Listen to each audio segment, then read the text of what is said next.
আসসালামু আলাইকুম। আশা করি সব ভালো আছেন। আলহামদুলিল্লাহ আমিও ভালো আছি। তো আজকে আমরা যে বিষয়গুলো সম্পর্কে জানবো এটা হলো তৃতীয় অধ্যায়ের যে সংখ্যা পদ্ধতি আছে বাইনারি, অক্টাল, ডেসিমাল বা দশমিক বা হেক্সাডেসিমাল। তো কালকে একটা ভিডিও করছি আমি যে কোনো সংখ্যার পরবর্তী সংখ্যা মানে পরের সংখ্যা নির্ণয় করতে হইলে কিভাবে করা লাগবো, আর আজকে এটা করবো যে পূর্বের সংখ্যা মানে আগের সংখ্যা করতে হইলে কিভাবে করা লাগবো। তো আমরা জানি পরবর্তী সংখ্যা মানে পরের সংখ্যা নির্ণয় করতে হইলে 1 যোগ করা লাগে এবং পূর্বের সংখ্যা বাইর করতে হইলে 1 বিয়োগ করা লাগে। তো এখানে 4 ধরনের সংখ্যা আছে। একটা আছে বাইনারি সংখ্যা, একটা হলো অক্টাল সংখ্যা, ডেসিমাল সংখ্যা এবং হেক্সাডেসিমাল সংখ্যা। তো এগুলোর পূর্ববর্তী সংখ্যা মানে পূর্বের মানে এক ঘর আগে এটা বোঝায়। তো পূর্বের সংখ্যা কিভাবে বাইর করা হয় ওটা দেখবো আজকে, আশা করি সবাই পারমু। এরপরে আছে একটা এমসিকিউ, এটা খুব একটা সহজ আর না, এটা খুব একটা কঠিন। এটা গত 2025 এইচএসসি পরীক্ষাত মেবি আইছে। তো এটা কিভাবে বাইর করে এটা একটা দেখাইয়া দিমু, দেখলে অবশ্যই বুঝবা। আর দুইটা প্রশ্ন আছে, এটা হলো সিগন্যালটির বাইনারি মান নির্ণয় করা। তো এগুলো এমসিকিউ তাই, তো এগুলা একবার দেখলে পারা যাইব এই সিগন্যালগুলার মান কিভাবে বাইর করে বাইনারি মান সমতুল্য। তো এগুলা দেখলে আশা করি বুঝবা। তো প্রথমে আমরা করবো যেটা, এটা হইলো 1 নাম্বার, এর পূর্বের সংখ্যা কত। পূর্বের, তাহলে পূর্বের সংখ্যা বের করতে হলে প্রথমে আমরা সংখ্যাটা লিখবো। এটা হলো একটা বাইনারি সংখ্যা, এর পূর্বের সংখ্যা বের করবো। পূর্বের সংখ্যা বের করতে হইলে আমি আগেও কইছি যে -1 হবে সব সময়। যদি পূর্বের হয় তার মানে বোঝা যায় যে এক ঘর সামনের সংখ্যা মানে একটা আগে। যদি আমরা হয়তো 7-এর পূর্বের সংখ্যা কত, তাইলে আমরা সবসময় কইতে পারতাম সরাসরি যে 6। তো যেহেতু এটা বিভিন্ন ভাষার, তো এটা এগুলা সরাসরি হওয়া যায় না, অঙ্কর মাধ্যমে বাইর করা লাগবো। তো এখানে বিয়োগ করতে হইলে আমরা 0 থেকে 1 এখন বিয়োগ কিভাবে করবো। যদি আমরা এই সংখ্যার ক্ষেত্রে যে সংখ্যা থেকে বাদ দিমু এটা যদি আমরা ছোট থাকে, অর্থাৎ এই 1 থেকে যদি 0 ছোট থাকে, উপরের সংখ্যাটা ছোট থাকে, তখন আমরা এই সংখ্যার সাথে বেজ যোগ করবো উপরের সংখ্যাটার সাথে। তো ধরো এখানে 5 আছে, এখানে 7 আছে, তখন কিন্তু এটা আমরা যোগ করতে হইব এটার সাথে বেজ যত থাকবো তত। তো এটা করতে হইলে আমরা এই 0-র সাথে যদি আমরা বেজ যোগ করি, কারণ 0 থেকে 1 বিয়োগ হইতো না, যার কারণে আমরা 0-র সাথে এটা হাতের এখানে নাই, কারণ এগুলো তো আমরা অন্যান্য অঙ্কর বিয়োগের ক্ষেত্রে যে এটা এই ক্ষেত্রে হইতো না। সুতরাং 0-র সাথে যদি আমরা 0 প্লাস বেজ হইল 2 যোগ করি তাহলে হইব 2। তো এখানে আমরা পাইব 2 থেকে যদি আমরা 1, এখন 1 যেটা আছে এটা আমরা বিয়োগ করব। তো 2 থেকে যদি আমরা 1 বিয়োগ করি তখন আমরা ফল দাঁড়াইব গিয়া 1, এই হইল 1। এখন আমরা এখানে আছে 0, আমরা বেজ কয়বার যোগ করছি ওটা দেখতে হইব। যতবার বেজ যোগ করবো তত আইব ওখানে, অর্থাৎ আমরা বেজ যোগ করছি একবার, এই 1 থাকবো এখানে আমরা ধরিয়া নেবো। আর এই 0 আছে, এখন তো আবার সেম 0 থেকে কিন্তু 1 বিয়োগ হইতো না, যার কারণে এই 0-র সাথে আবার আমরা বেজ যোগ করবো, হইব 2 থেকে যদি আবার 1 মাইনাস করি তখন হইব 1। সেম লাইক যেবার আমরা বেজ যোগ করছি এই বেজটা আমরা ওখানে আনবো, নিয়ে এখানে যে 0 আছে 0 থেকে আবার 1 বিয়োগ হইতো না, সো এই 0-র সাথে আবার আমরা বেজ 2 যোগ করবো, যোগ করলে হইব 2 থেকে যদি 1 বিয়োগ করি তখন হইব আমরা 1। তো এখন আমরা এখানে আছে 1, এখন যদি আমরা এখানে যে বেজ বা ভিত্তি কয়বার বিয়োগ করছি যোগ করছি, একবার করছি, তো এই 1 যদি এখানে বসাই তাহলে এখানে আছে 1 থেকে 1, এখানের সাথে আর বেজ যোগ করা লাগতো না, 1 থেকে 1 যাই গেলে 0, আর বামে 0 বয় না, আমরা জানি এগুলোর ক্ষেত্রে। সুতরাং এটার আনসার হইব এইটা। তো আশা করি এটা সবাই বুঝছেন। এখন আমরা 2 নাম্বারটা দেখি, কয়েকটা দেখলে আশা করি বুঝে লিবা সবেও। এখানে আছে 200, এটা হইলো একটা অক্টাল সংখ্যা। তো এর মান যদি আমরা বাইর করি সেম ভাবে 200, আমরা সেম পূর্বের সংখ্যা বাইর করতে হইলে সেম ভাবে বাইর করা লাগবো। এটার আনসার হইল 111। তো এটার আনসার সেম বাইর করতে হইলে -1 দিব প্রথমে, -1 দেওয়ার পরে সেম ভাবে 0 থেকে 1 যায় না, তখন আমরা কি তখন বেজ বা ভিত্তি যত আছে অত যোগ করবো, তাইলে ওই বইটার সাথে বেজ বা ভিত্তি যদি যোগ করি তখন ওই বইটা 8 থেকে আমরা 1 যদি মাইনাস করি তাইলে ওই আমরা আনসার 7, এখানে বইলাম 7। তো আমরা বেজ বা ভিত্তি কয়বার যোগ করছি, একবার যোগ করছি এটার সাথে, সুতরাং এই 1 আইব। এখানেও আর সেম 0 থেকে x যায় না, যার কারণে আমরা সেম এই 8 এটা এই বেস বা ভিত্তিটা এটার সাথে যোগ করবো। মানে যদি যে সংখ্যাটা আমরা বিয়োগ করতাম এটার থেকে যদি যেটা দিয়ে বিয়োগ করতাম ওটা বড় ছোট থাকে তাহলে এটার সাথে বেস বা ভিত্তি যোগ হইব যে কোনো সংখ্যার। তো 8 থেকে 1 গেলে এখানেও 7 সেম। এখন দেখো আমরা এখানেও 2 আছে, বাট এখানে আমরা একবার বেস যোগ করছি, তো খাইবই কেন আইলে কেন আছে 2, কারণ এখানে দেখা যাচ্ছে এটা থেকে এটা বড় আছে, সুতরাং এটা বিয়োগ করা যাইব, এটার সাথে আর বেস বা ভিত্তি যোগ করা লাগতো না। এর লাগে 2 থেকে 1 গেলে সরাসরি 1। তো এটার আনসার হইল 177 177 অক্টাল সংখ্যা। এগুলো খুব সহজ, বুঝলে বোঝার চেষ্টা করলে খুবই সহজ। 3 নম্বর হইল 200। তো এটার দশমিক সংখ্যা, এটা হইলো একটা দশমিক সংখ্যা। এটার পূর্বের সংখ্যা কত? পূর্বের সংখ্যা হইল -1 করতাম সবসময়। তো সেম ওলা 0 থেকে যদি 1 যায় না তখন আমরা কিতা করতাম, 0-র সাথে বেস বা ভিত্তি যোগ করতাম। বেস বা ভিত্তি হইল 10, এটা যেহেতু দশমিক সংখ্যা তাহলে 10 থেকে 1 গেলে 9। সেম কেন একবার বাদ দিছি যেহেতু এই সংখ্যা, সরি একবার যোগ করছি যেহেতু বেস বা ভিত্তি, সুতরাং এখানে 1। আর এখানে এই শূন্যর সাথে যদি এখন আবার 1 যাইতো না তখন আবার শূন্যর সাথে বেস বা ভিত্তি যোগ করবো, তখন হইব 10। 10 থেকে 1 গেলে 9। তো এখানেও আছে 2, আর এখানে বেস বা ভিত্তি একবার যোগ করছি এটার সাথে, সুতরাং এখানে হইব 1।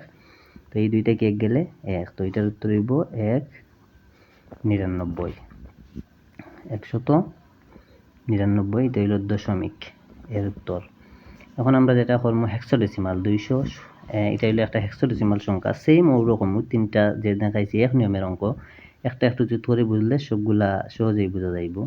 200 - 1, এটার বেস বা ভিত্তি হচ্ছে 16। তো সেম 0 থেকে 1 যায় না, এখন নাম আমরা এখানে বেস বা ভিত্তি যোগ করা লাগবো। 16 যোগ করলে হইব 16। তো 16 থেকে 1 গেলে হইব কত?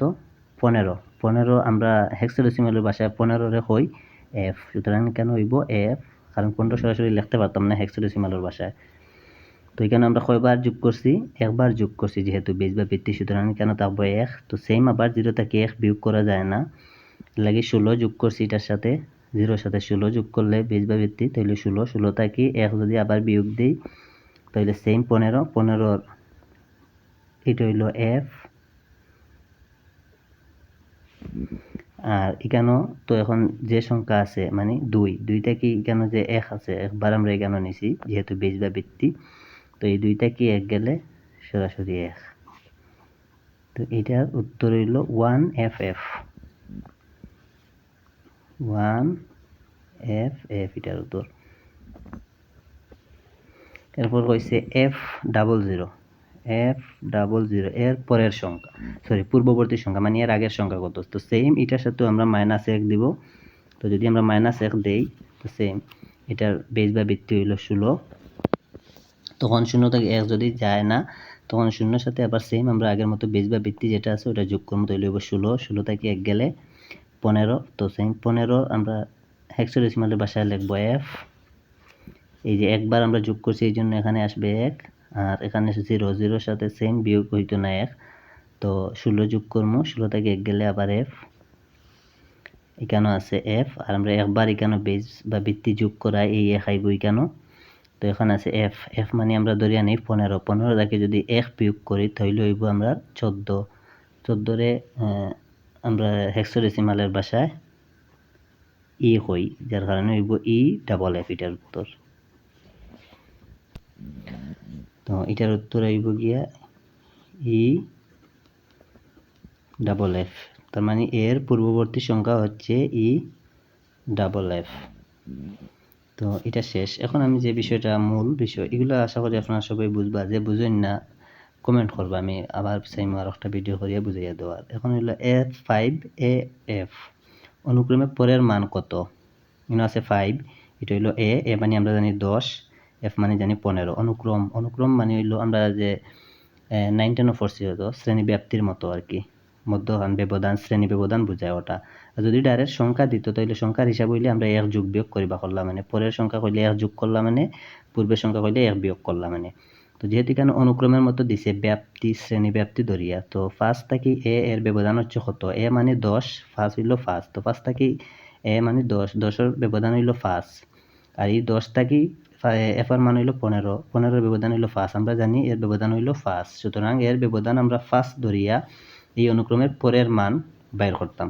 তো পরের মান বাইর করতে হইলে দেখতে হইব সর্বশেষ সংখ্যা কত, এটা হইল এফ। তো আমরা প্রথমে লিখবো কেন এফ। তো এফর লগে কইছি আমরা কত ফার্স্ট যেটা আছে ওটা যুক্ত করতাম, করিয়া যে সংখ্যা বাইর হইব ওটা হইল গিয়া এর ব্যবধান।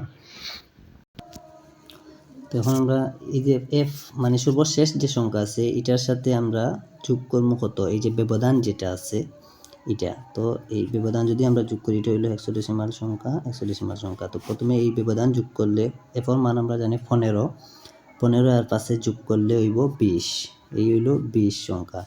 এখন আমরা এই 20টা কি বাদ দেবো কোনটা, আমরা জানি মাইনাস, পরের সংখ্যা বাইর করতে হইলে মাইনাস করা লাগে। তো আমরা প্রথমে ব্যবধান যোগ করলাম, যদি পরবর্তী সংখ্যা হইতো তাহলে 1 যোগ করতাম, যেহেতু এখানে অনুক্রম কইছে তো পার্থক্য দিয়া দিছে, এর লাগে ফার্স্ট যোগ হইছে। তো এরপরে আমরা কাজ করি কিতা, যোগ করার পরে মাইনাস দেই বেস বা বৃত্তি।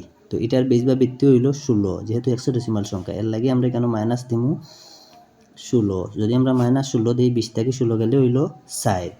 তো এখন 20 থেকে 16 যদি গেলে 4 হয় তাহলে আমরা এখানে দিমু 4, সরাসরি 4 বইমু। এরপরে আমরা কয়বার বেজ বা বৃত্তি বাদ দিছি, একবার যেহেতু বেজ বা বৃত্তি বাদ দিছি ওটা মানে একবার বাদ দিছি বেজ বা বৃত্তি, এর লাগে এই এক হইব এখানে। তো এটার মান হইল ফার্স্ট যদি বাড়াই এফর পরে যদি আরো ফার্স্ট বাড়াই এর পরবর্তী সংখ্যা হইব 14। তো 14 হইলে 14। তো আমরা এখানে অনেকে ভুল করিয়া 14 এর জায়গাত ই লেখিলেন, কারণ ইর মান হইল হেক্সাডেসিমালে 14। বাট এখন সবেও কইতে পারো যে হ্যাঁ 14 হইলে তো ই হইব সঠিক উত্তর, আসলে এটা সঠিক উত্তর ই হইতো না, কেননা এটা সরাসরি 14 উত্তর নাই, কারণ এটা এফর মান 15 আর 5 20, 20 থাকি আমরা যে 16 বাদ দিয়া ডাইরেক্ট উত্তর হইছে 4 পয়লা, 20 থেকে 16 দিয়ে হইছে 4, পরে এই বেইজর 1 যোগ করিয়া বেইজর যে 1 হইছে এই 1 যোগ করি এখানে হইছে 14। এর কারণে এটা সরাসরি উত্তর হইব 14টা, খ নাম্বারটা 14 সবে মনে রাখবা। এরকম যদি হয় তাহলে 14 এটা ই হইতো না। যদি সরাসরি আমরা ওরকম হইতো যে এখানে ধরো হইছে 20 আর এই 16 ইলা না হইয়া যদি এখানে ডাইরেক্ট 14 হইতো উত্তর, ধরো 20 থেকে 16 গেলে 4 হইছে, ইনা যদি ইলো হইতো যে 30 থেকে 16 গেছে গিয়া 14 হইছে, তাহলে 30 থেকে এটা যদি 30 হইতো যোগ করি, এটা যদি 30 থেকে 16 গিয়া সরাসরি 14 হইতো, তখন 14 না হইয়া সরাসরি ই হইল আনে। ও বিষয়টা সবে মাথাত রাখবা, কারণ এটা যেহেতু এক এক্সট্রা আছিল এর লাগে এটা এইরকম হয়েছে। আর পরবর্তী যেটা হইলো সিগন্যালের বিষয়টা দেখা দিলে ভিডিও অনেক লম্বা হয়ে যার। সিগন্যালের বিষয় সবসময় মনে রাখবা, এই যে উপরের টান যেটা আছে এটা মানে হইলো 1, আমরা সবসময় ধরিয়া নিমু 1, আর এটা মানে হইলো 0। তো এখানে আছে একটা টান, প্রথমে এটা হইব 1, পরে আছে এখানে 0, এটা হইলো 0 টানতে। 0 টানো দেখতে হইব এইরকম কয়টা দাগ আছে, এরকম আছে একটা দাগ, এরকম আছে দুইটা দাগ। তো যেটা দাগ আছে ওইটা বুঝবা যে এটা হইলো পয়েন্ট, একটা দাগ মানে একটা পয়েন্ট, তো একটা পয়েন্ট মানে একটা 0। তো এখানেও আছে একটা পয়েন্ট, প্রথমে তো হইব একটা 0, পরে আছে একটা পয়েন্ট তো হইব আর একটা 0, এরপরে আছে টান, এটার কোনো ভ্যালু নাই, এটার ভ্যালু নাই। এরপরে দেখবা উপর দিকে কয়টা আছে, একটা টান আছে, প্রথমে 1 দিমু, এরপরে এখানে আর একটা আছে, তো এই হইল দুইটা 1, এরপরে 1 কাজ শেষ, এটার কোনো ভ্যালু নাই। এরপরে এই দিকে গেছে কয়টা, একটা টান গেছে, তো এটার মান হইল সরাসরি 0। তো সেম ওরকম হইব এটাও, এটা প্রথমে আছে এটা এইদিকে, তো এটার মান কইছি প্রথমে 0 হইব 0, এটার কোনো মান নাই। তো এইদিকে গেছে, এদিকে কয়টা ঘর আছে, এই দেখো এটা মানে হইলো দুইটা, 1 2 দুইটা ঘর, তার মানে হইলো এইটারে দুইটা পার্ট করছে, এটা 1 একটা টান, তো মাঝখানে এই দশমিকটা দেওয়ার পরে এটা কিন্তু দুই ভাগ হয়ে গেছে একটা টান দে, তার কারণে ইনো হইব 1 ডবল, এরপরে হইলো এখানটা হইলো 0 টান। তো প্রথমে 0 একটা, তো 0 প্রথমে দেখতে হইব, পরে এই 0 টানটারে কয় ভাগ করছে 1 2, তো 2 ভাগ যেহেতু করছে 2 ভাগ করার পরে আমরা গড় হইছে কয়টা 1 2 3টা, আমরা দেবো একটা 2টা, এই হলো ইনো হচ্ছে গড় 2টা, ইনো হচ্ছে গড় 3টা, তার মানে হইব 3টা 0। এরপরে হইলো এখানে 1 এর টান, 1 এর টানে কয়টা দিছে, এটা হইলো 1 এর টান আছে একটা 2টা, তাইলে আমরা দেবো কেন 1 2 3, 1 2 3, এটার কোনো ভ্যালু নাই, এটা হলো 0 টান, একটা আছে একটা 0, তো এই হলো সিগন্যালের বাইনারি মান। তো এইভাবে প্রশ্ন করব, প্রশ্ন করলে আপনারা সরাসরি এইভাবে উত্তর দিলেই বা হিসাব করে উপরে যদি থাকে এটার মান থাকবো সবসময় 1 আর নিচে থাকলে 0। আর জয়টা এই যে জয়টা দিব ইলা জয়টা ভাগ করবো, একটা ভাগ করলে একটা, দুইটা ভাগ করলে দুইটা, তিনটা ভাগ করলে তিনটা। জয়টা ভাগ করবো এখানে জয়টা ডিম্বু থাকবো মানে যতটা ভাগ থাকবো অতটা নিচে 0 থাকলে 0, তো এটা ভাগ থাকলে 0 এটা বেশি হইব, 1ও এটা ভাগ থাকলে 1ও এটা বেশি হইব। আর এটা এই পর্যন্ত। আল্লাহ হাফিজ, সবাই ভালো থাকবা, সুস্থ থাকবা।